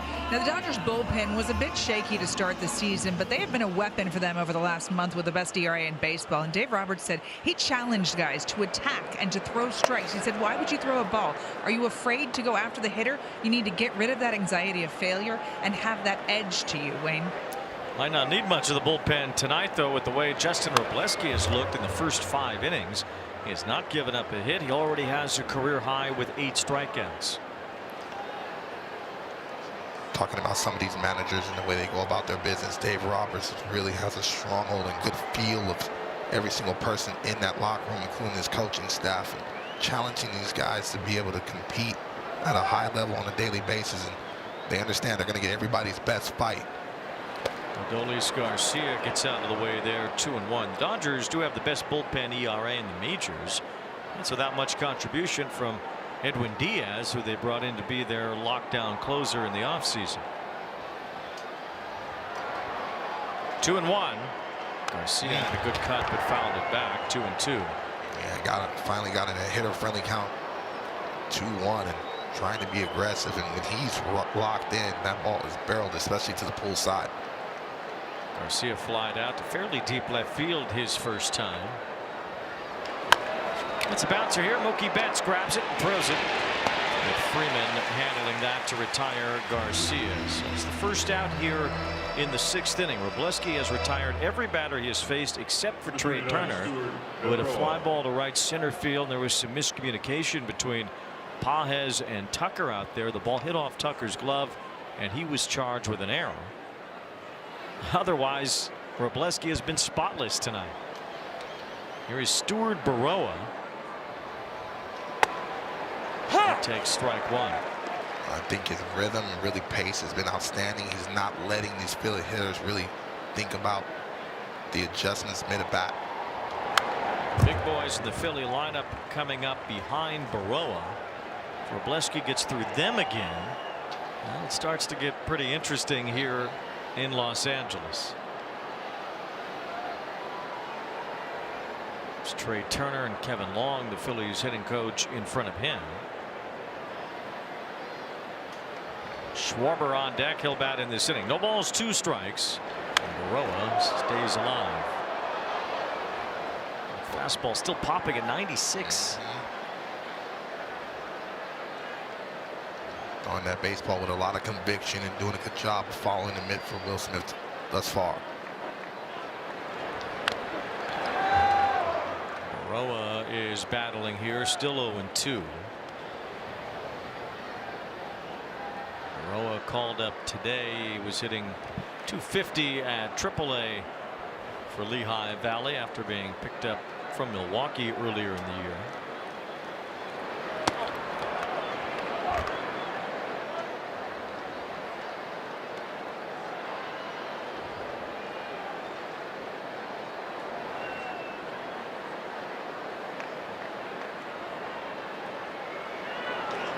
Strike 3 called to Baroa. Robleski with strikeout number 9.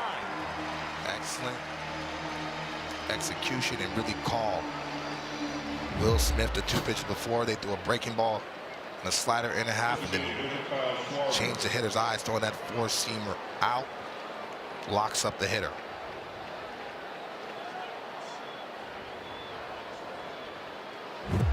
So 2 outs and the base is empty. Here's Schwarber. He takes strike 1. A big bopper at the top of this Philly lineup has struck out and grounded out tonight.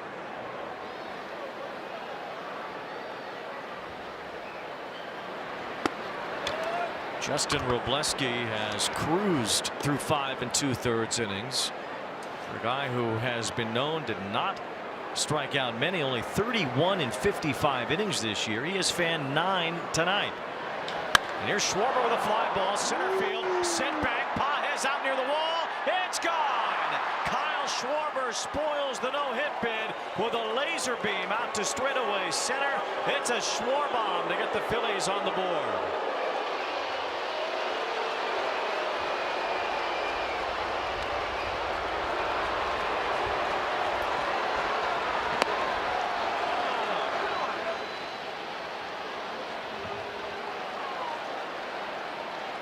Wayne, you want to talk about grown man strength. He stood up and admired that as soon as he barreled. He said, that baseball is not coming back. He seemed to know it when he hit it. I think a guy like him normally would. Now Trey Turner, a long fly ball.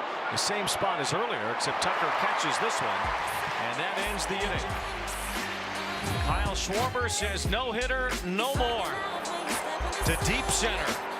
His 22nd homer leads the majors. And the Phillies get one back. 4-1 Dodgers.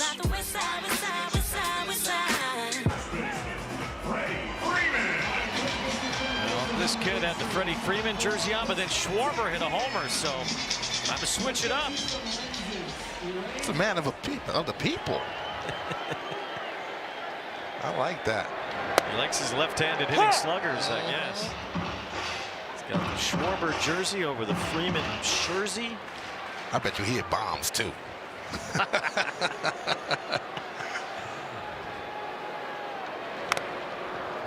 Freddie Freeman fouls one off behind home plate. No balls and 2 strikes.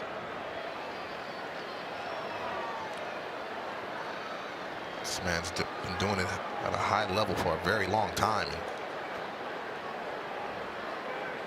Still has elite bat-to-ball skills thus far. Oh, no.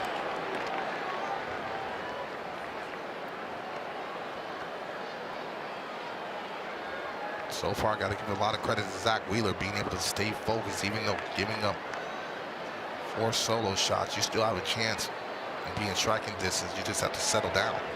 It's only been the night of the solo home run. 6 hits in this game and 5 solo homers, 4 by the Dodgers, and now the 1 by the Phillies.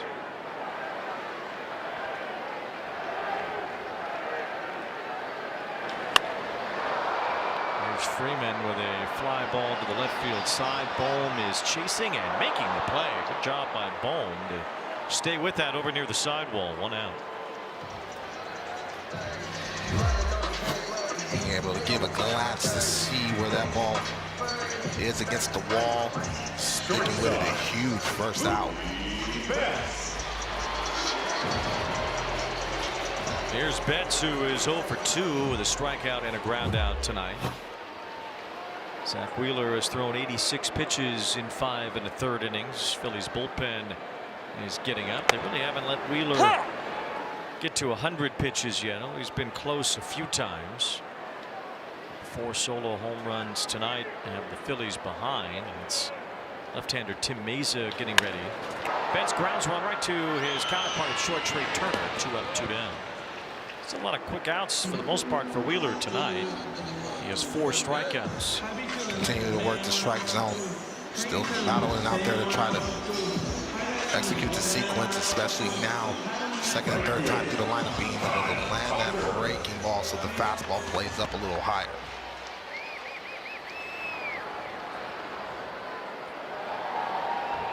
Kyle Tucker stands in now. He's 0 for 2. Cheered a little louder than I think he normally would have when he put that ball away off the bat of Turner in the last half inning after he dropped one earlier in the game. Pops this one toward the left field side. It's Marsh with a long run. He's there near the line, and that ends an inning that went pretty quickly for Wheeler. 1, 2, 3 on 9 pitches.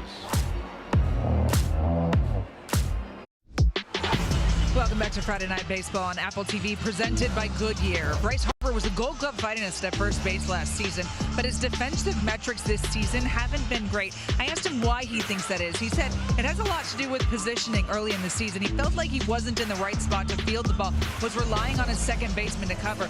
One of the things he said he loves about Don Mattingly is his experience at first base and what he's talked to him about and helped him to improve at the position, Wayne. Certainly a pretty good first baseman to learn from. Don Mattingly, now the interim manager of the Phillies. Harper has struck out twice tonight against Justin Robleski. Mattingly was straight up a lefty, though. Harper throws right-handed, even though he's a left-handed batter. But I love that about positioning and knowing your range. And now I'll put the responsibility on your second baseman. And so even though you're an MVP, you can still get better.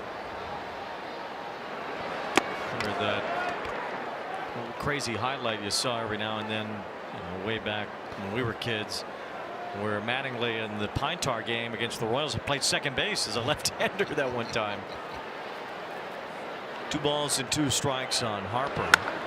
Rips one to second base, but Alex Freeland with a quick step able to snag it. 1 out here in the 7th. Don Mattingly was truly one of the great players of his era. 9-time Gold Glove winner at first. Go get that baseball, knowing exactly where he is and has that cannon. He was this fun to watch, and that's why it doesn't matter if you're from New York or from California. If you love that era of baseball, you knew his impact and how slick he was, not only defensively but at the plate as well. Well, he had 2 incredibly successful defensive first basemen that were mustachioed in New York at that time. Keith Hernandez in Queens with the Mets won 11 Gold Gloves. Mattingly won 9. They both really resurrected that position as a defensive position as Bohm pops out. 2 up, 2 down.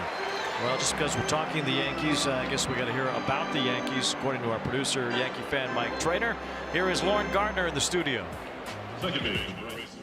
Yeah, it seems to be a theme of the night, right? Wayne, you alluded to how many homers they have. Well, here's another one. This from Ben Rice in the 7th in West Sacramento. Puts the Yanks up 8-1. That's a score in the top of the 7th, my friend. Well, there's the first baseman swinging the bat pretty well in Ben Rice. Here's a fly ball to right center. Paez and Tucker again converge. And this time Tucker makes the catch over Paez, who seemed to be calling for the ball. Communication issues out there, but no issues for Wrobleski. Otherwise, a one-hitter through 7. Game 7 of the World Series last year was one for the ages, an all-time classic. Blue Jays and Dodgers. It looked like Ernie Clement had won the World Series for Toronto. Andy Paez shrugged off Kike Hernandez, tracked down that long fly ball, left Clement and the whole country of Canada in shock. And here tonight, some communication issues in the outfield between Kyle Tucker and Andy Paez. Tucker dropped one earlier. This time they were both calling for it, and Paez had to watch as Tucker made that catch out on the warning track. Ball inside. Kyle Tucker trekked all the way up, basically to that spectrum sign, which is right center field. So glad you didn't see another collision. Max Muncy is leading off here in the bottom of the 7th against Mesa. As he looks at a strike, Muncy had a home run earlier. 11 of his 13 home runs have been solo shots this year. For the most part, he's been healthy in the first 2 months of this season, something you really couldn't say over the last couple of years. So taps this one back to the mound, and Mesa retires Muncy, 1 out.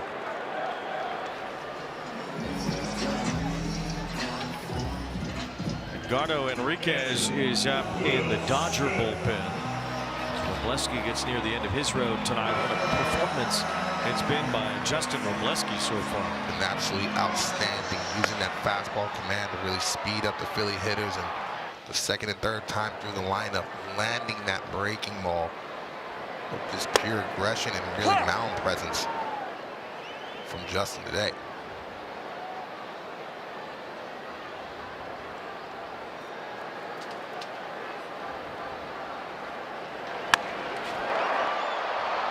Fly ball to the left field corner, and that is a foul ball.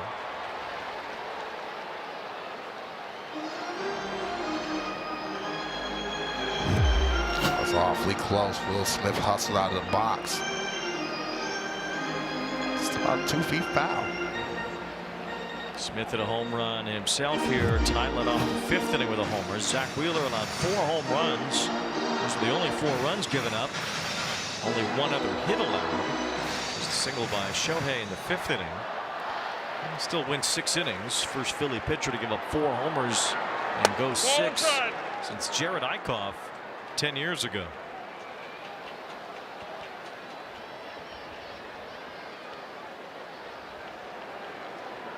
The drone cam shot. I'm telling you, every week we need to get one of those, Wayne. You can work it with this. Let me have the photos. You can work it. I don't know. Anything that heavy is expensive. I want to break it. 2 balls and 2 strikes on Smith.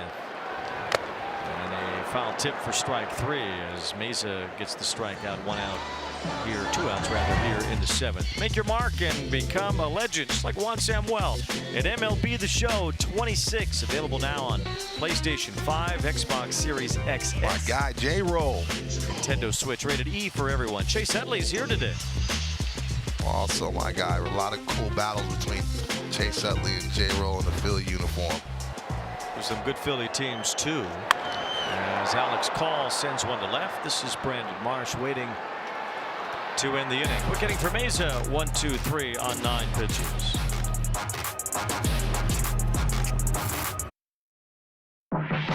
Friday Night Baseball on Apple TV, presented by Goodyear and in part by Amazon. Save the everyday. For the man they call Robo, Justin Wrobleski, he robotically worked through the Phillies tonight. He was incredible. He was absolutely outstanding, showing the ability to be able to get ahead and stay ahead on the Phillies hitters and really have good velo the whole start. Very hard throwing Edgardo Enriquez is on the mound here in the 8th inning. You have to kind of label the hard throwers and separate them as we go along here, because But everybody throws 95, 96, 97, but not everybody throws 101. I remember when 95 used to be cool. It's a below average fastball, especially for some of these flamethrowers that are coming out of his bullpen, and Enriquez is one of them, averaging 100 miles an hour on the fastball. If he threw 95, the trainers would come out to check on him. This guy has a blazing heater. Will Smith's going to win this challenge. 101. The catcher's challenging the On ball. the outside corner, ABS challenge for the Dodgers, powered by T-Mobile.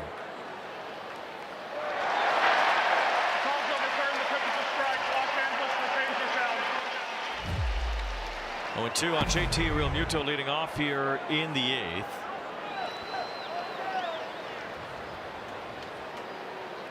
Phillies only have one hit. Schwarbaum in the 6th. Kyle Schwarber to dead center off Robleski. The only hit he gave up in 7 innings with 9 strikeouts.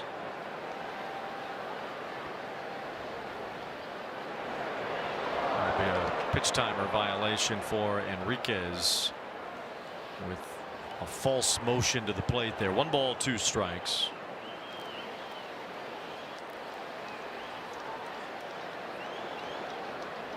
Right-handed batters are hitting just 119 off Enriquez so far this season. Well, nobody's hitting this Dodger bullpen lately. 1 ball, 2 strikes on Realmuto. And a broken bat pop up to shallow right. Freeman goes to get it 1 away. It was not the case back in 2008. So we take you back to the National League Championship Series. Pitching decisions presented by Sage. That's Jonathan Broxton against pinch hitter, man they called the professional hitter Matt Stairs. And Stairs worked his way into one of the biggest homers in Philly history. Ooh, that ball still has not come down. Worked himself into a hitter-friendly count. And as soon as he barreled it, oh, Lord. Phillies essentially put the Dodgers away in that championship series. And the Phillies will go on to win the World Series for just the 2nd time in franchise history. This long franchise history, and just the 2 titles in 1980 and 2008. Brandon Marsh floating one to right center field. Pages on the dead run. It's over his head as the one hops the wall. Marsh gets to second base and has a 1-out double. That ball just kept carrying. Yeah, the ball's been flying today, but Marsh doing a good job of this, having a short, easy swing. Enriquez throws hard. This felt like it was just a cutting action fastball down in the zone. And Andy Pages playing to the left field side. Andy Pages has great range, but can't get that ball, and still late in the ball game. But the Phillies that still have some shots. Well, the only ball that Marsh has put in play tonight, and it lands for a hit, is Adolis Garcia. It's a bouncing ball up the middle. It's Betts ranging to make the play. 2 outs as Marsh goes to third. Just want to briefly highlight an article from Mike Petriello today on MLB.com, bringing attention to Marsh, who has a .374 career average on balls in play, the 2nd highest ever of all time. Only between Ty Cobb and Rogers Hornsby on that list. It's really remarkable what Brandon Marsh has put together very quietly, that Mike Petriello highlighted on MLB.com today. It's astonishing. And now Marsh will score as Stuart Baroa was lifted for a pinch hitter.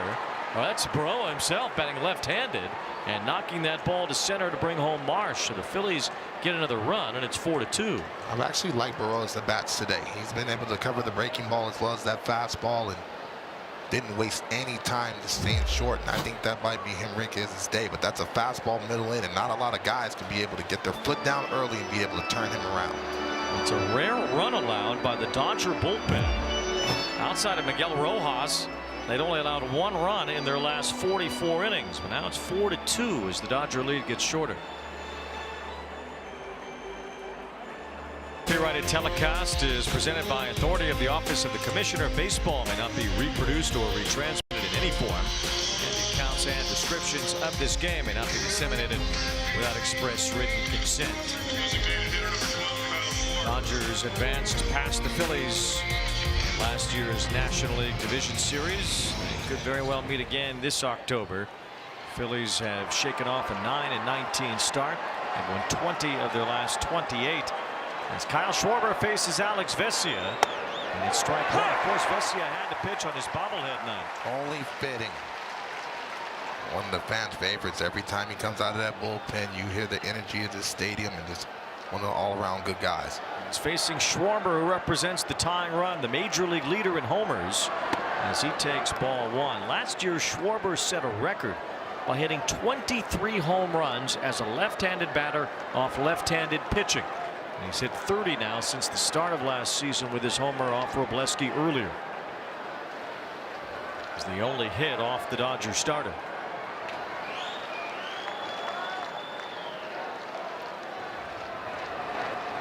Two balls and a strike. Schwarber broke a record set by Stan Musial initially and tied by Matt Olson recently with 22 home runs off lefties, hitting 23 of his 56 last year off left-handed pitching.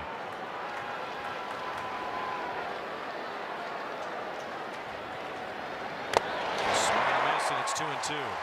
Got a chance to talk to him in the locker room earlier today, and he said, I'm a big fan of yours, D-Train. I said, man, you one of the lefties I would wish I had a chance to face. Just that matchup, because he's so excellent of letting that baseball travel deep and have line-to-line power. It's not just pull-side power, and that's helpful in situations lefty on lefty. It's lefty-lefty here. Schwarber represents the tying run. The Phillies have cut the Dodger lead in half.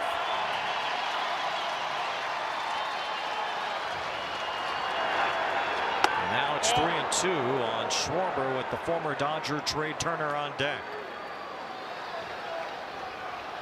Alex Vesia pumped up on his bobblehead. How else would you symbolize this left-hander with all of his energy? Against the powerful Schwarber, it's 3-2. And a swing. And there goes Alex Vesia, just like his bobblehead.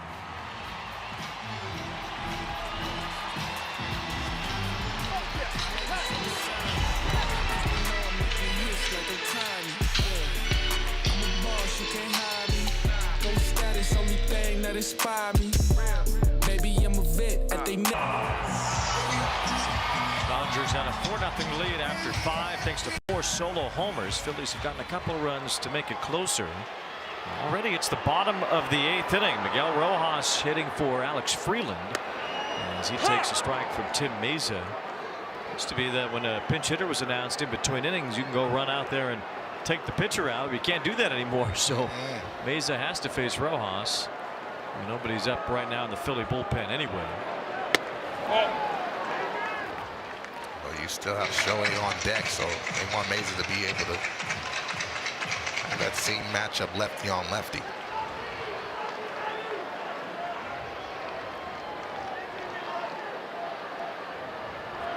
Two balls and 1 strike. Mentioned Rojas allowing 5 runs the other day against the Rockies. Otherwise, the Dodger bullpen has allowed just 2 runs in the last 15 games, including tonight. The Phillies scoring in the top of the 8th. A span of 45 innings pitched by Dodger relievers. Rojas flips this one to the right side. Harper won't get it. It's in the dugout. Guys down there in that bullpen like Cal Hurt really emerging. You saw Enriquez, and it really is the next man up, but losing Diaz galvanized that bullpen and say, hey, we have to step up collectively and play better. And Dave Roberts thus far has done a good job of putting them in favorable matchups because the starting rotation has been consistent in making that game short for the bullpen. 2 balls, 2 strikes on Miguel Rojas. Another pop-up. This one will stay in play for Stott in shallow right field. 1 away as Shohei stands in. StatCast powered by Google Cloud. Home run number 10 this year for Ohtani. Yeah, Ohtani getting that split finger, being able to barrel it. You see the exit velocity at 99.9. Call that a wall scraper, but it still counts. 375 feet, just 1 arm. Getting close now to 300 career home runs in the big leagues. He's 10 away from that as he grounds this one sharply and through. It's his 3rd hit tonight.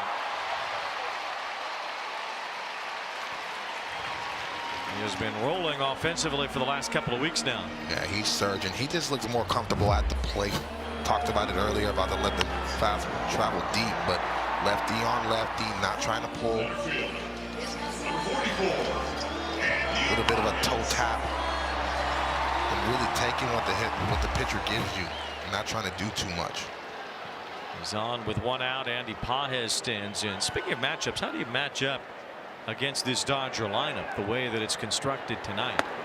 Lefty, righty, lefty, righty, lefty. It just goes all the way through almost that way. You have two lefties back-to-back, Tucker and Muncy, and then two righties back-to-back, Smith and Cole. That doesn't happen until you get to the 5 through 8 spots. No, and we talked so much in this game already about their depth.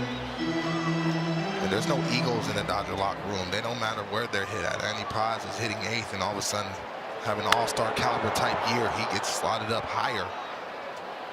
Mookie gets slotted down, just trying to work his way back, homeless twice. And so there's a lot of humility, even though they're the back-to-back champs in that locker room, because they know the common goal is to win once again. Will Smith batting 7th, something he's getting a little more accustomed to this year after hardly ever doing it the previous 4 years. Count is in Pages' favor here, 2 balls and 1 strike. He's 0 for 3 tonight. Major league leader in RBIs, 50 runs batted in already in a breakout year for Pages. Fly ball right center. This one sent back. Baroa's out near the wall. He's got it right in front of the fence. Shohei thought about tagging up, but remains at first as Baroa gets it in. 2 outs.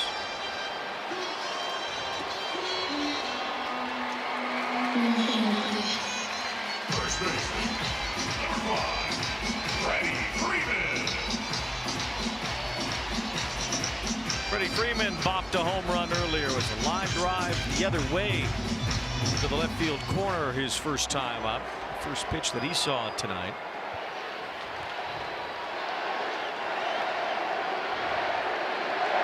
Shohei Ohtani was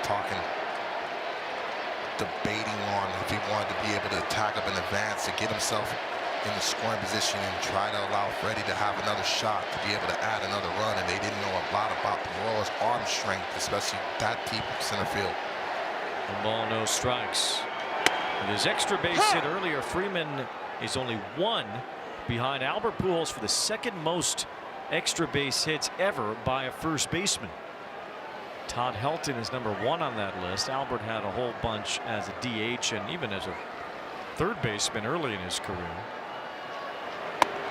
Just as a first baseman only, Freeman 1 behind Pujols, not that far away from Helton's record for the most extra base hits ever by a first baseman. Look at that list. Wow. As you said earlier, at this point, there's no questioning his Hall of Fame candidacy. He's his patent stats at this point. He's still playing at a high level, does an excellent job really keeping his body in shape. He's 14 hits from 2,500 in his career. Another milestone soon awaiting Freddie Freeman. 3-2 the count. I believe he can get to 3,000. Obviously, health plays a factor into that, but as far as talent of being able to drive the baseball line to line. Will he play long enough to get to 3,000? That's part of it, too. Inside out swing and a roller to Alec Bohm as he gathers and throws out Freeman. Justin Robleski was brilliant tonight. The Dodgers have hit 4 homers. Now they need 3 more outs to get Robleski a win against the Phillies.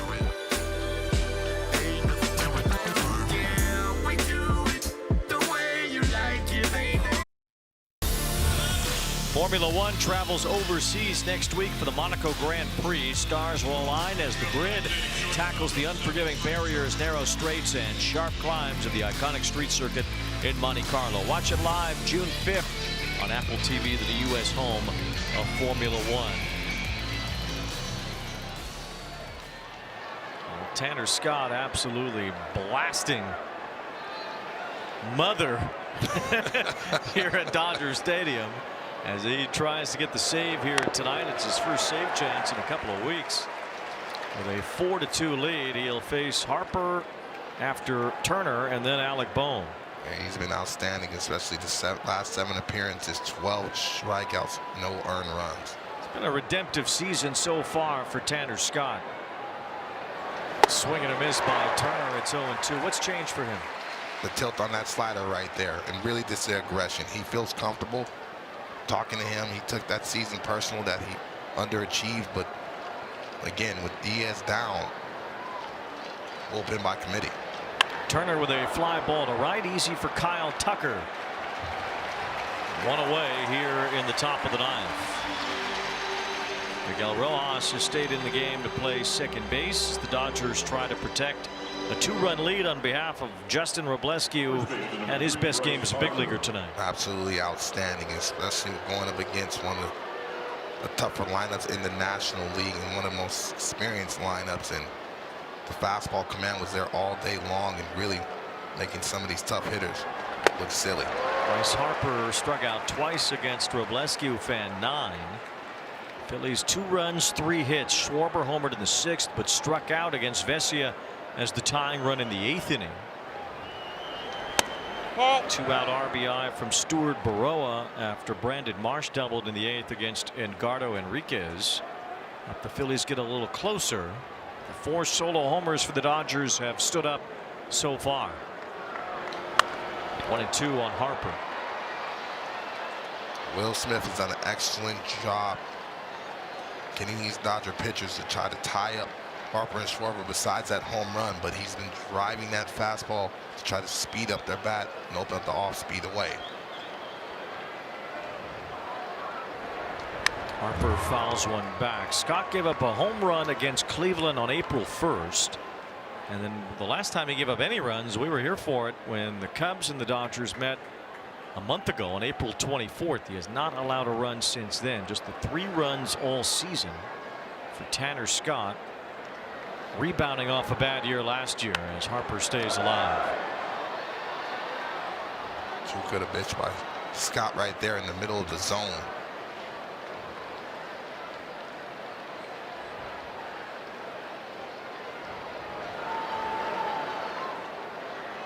Alec Bohm on deck as Harper strikes out. That's that romaine lettuce, crisp. 98 in the back pocket. That's how they've been attacking the MVP, being able to drive that fastball to the glove side. Robleski did it. Now Tanner Scott throws that same pitch.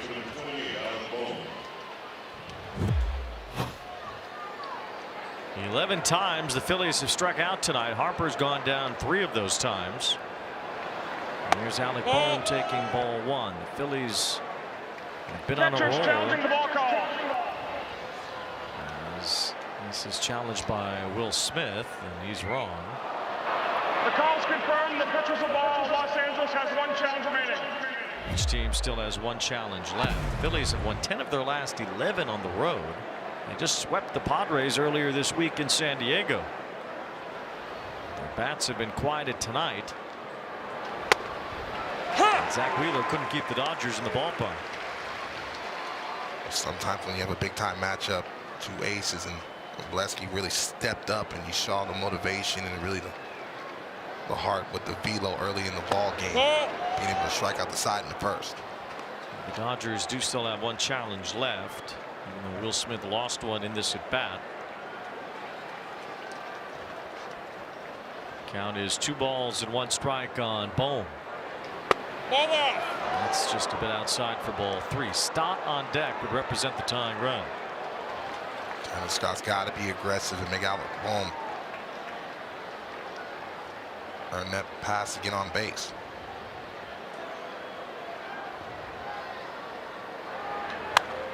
It's 3-2 now as this crowd of 50,000 plus.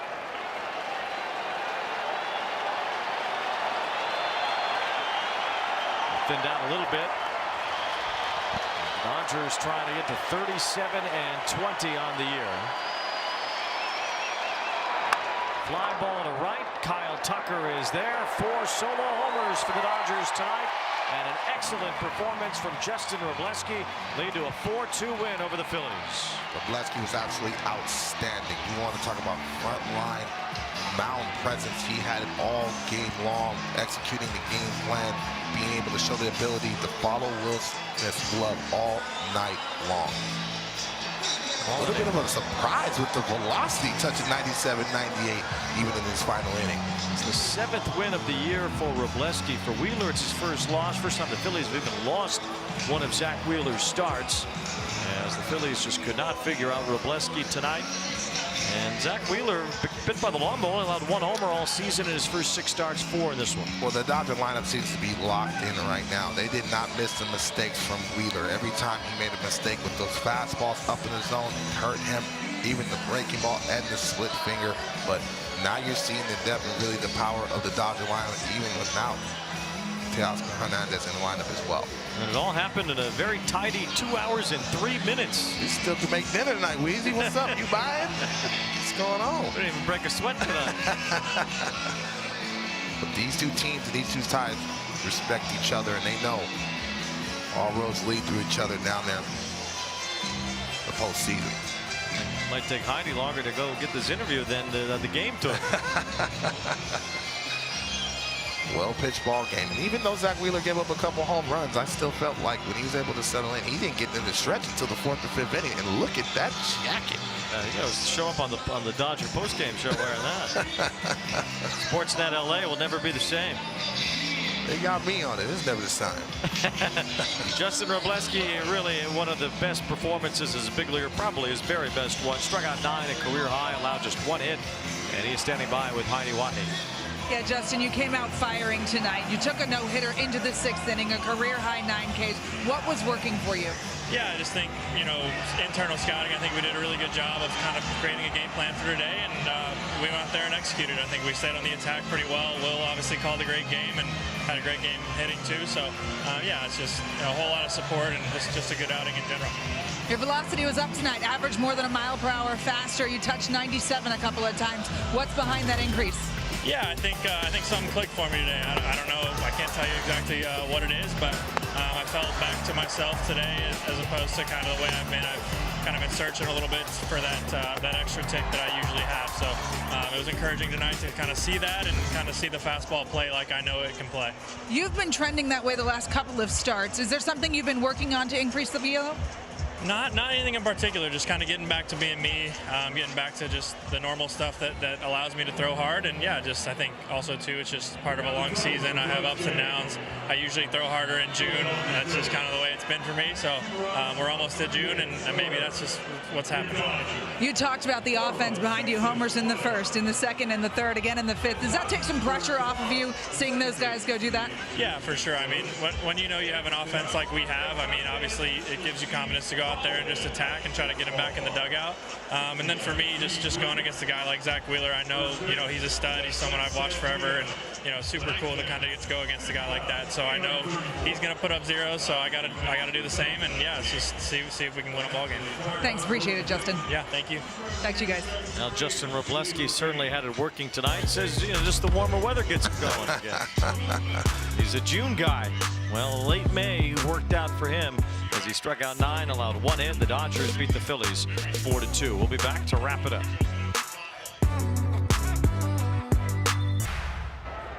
Oh, get up, get up, get up, get up. Get up, yeah! Yes, show! Talk, talk, talk, talk, talk, talk, talk, talk, talk, talk, talk. Hey, see, the center fielder is wearing them too. Like all Hans. Yours got way more swag styles because his are all white. Hey, what'd you say? No, you're next. Bro, that was strike 3. It actually wasn't ball 4, it was strike 3. Clip or like a clip of all clips. On the down and away. Yeah, no, that's like you gotta sell it. That's sick. I love LA seems pretty sweet to Alex Call on this World Championship roster, and we take a look at our drone cam throughout the night, brought to you by Goodyear. The drone cam does pretty well for itself here at Dodger Stadium. Beautiful. The night was beautiful. Appreciate the Ricola shout out, but you look at that, man, the Cathedral of Los Angeles, Dodger Stadium. Our pregame predictions brought to you by BetMGM tonight. Well, if you took the Dodgers, that was a good way to go. Shohei, Freddie, and The Dodgers themselves all putting the pregame predictions into the green. With Dontrell Willis, I'm Wayne Randazzo. Justin Robleski really just outstanding tonight. Took him only 88 pitches to get through 7. Also had more ground balls than fly balls, so it was nice to see him be able to throw that fastball down in the zone. And he threw the fastball with conviction, man. And so I think mechanically he felt sound, grip it and rip it. And it wasn't just the fastball on the glove side. Second and third time through the lineup, he was throwing that fastball and that breaking ball on the arm side. It was just too much to cover. Well, you had a few homers behind him, too, and you get a good starting pitching performance, and that's how you can drop a win. Freddie Freeman took Zach Wheeler deep in the first inning, Max Muncy in the second. The Dodger left-handers damaging Wheeler early on, and then Shohei got him in the third. Well, the teeth of the lineup really having fun, and they're always going to step up, especially with Clayton Kershaw in the stands, and just sit back and watch this show, man. There's not too many humans in baseball that can muscle up a baseball like that down in the zone, but I love this swing. I think this is the type of swing that's really going to get Will Smith going. Baseball out over the plate, showing muscle, driving that Oppo Taco, who's hungry. Dodgers are second in runs scored, first in runs allowed. You're going to win a lot of games that way. The bullpen's been outstanding. The rotation's been outstanding. And right now, even though they have some injuries in that lineup, the core guys are still playing at a high level.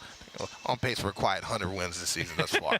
Trying to win their third straight championship, looking to be the first National League team to ever do that. They beat the Phillies here tonight 4-2. Next week, Friday Night Baseball is back. 2 games side by side, a pair of 8:15 Eastern time. First pitches, the AL Central leading Guardians are in Texas to tussle with the Rangers. The Royals are at Target Field against their division rival, the Twins. Pre-game coverage live from the studio at 7:30 Eastern. For other scores, highlights, and the latest news from around MLB, check out the Sports tab in the Apple News app.